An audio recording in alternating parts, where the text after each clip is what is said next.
বন্ধুরা, তোমরা কি জানো এই ভাইরা কোথায় যাচ্ছে? আমি বলে দিচ্ছি। এই ভাইরা দণ্ডি কেটে কেটে যাচ্ছে কেদারনাথ। উত্তর 24 পরগনা থেকে একবারে কেদারনাথ যাবে নাকি? এই ভাইদেরকে দেখে অনেকটা হ্যাপি হয়ে তাদেরকে খাবার কথা আমি জিজ্ঞাসা করলাম। বলছি কিছু খাবে?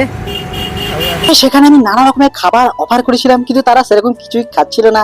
তারা শুধু একটা কথাই বললো, আমাদের জন্য যদি একটু ঠান্ডার ব্যবস্থা করো তবে ভালো হয়। এবারে সন্ধ্যেবেলায় আমার বন্ধু ফোন করে যে বাবলায় হরিনাম তারা নাকি আজকে রাতটা আশ্রয় নিচ্ছে। তাই ঠিক করলাম আমরা 3 বন্ধু মিলে তাদের কাছে পৌঁছে গেলাম এবং তাদেরকে রাতের আহারের কথা জিজ্ঞাসা করলাম।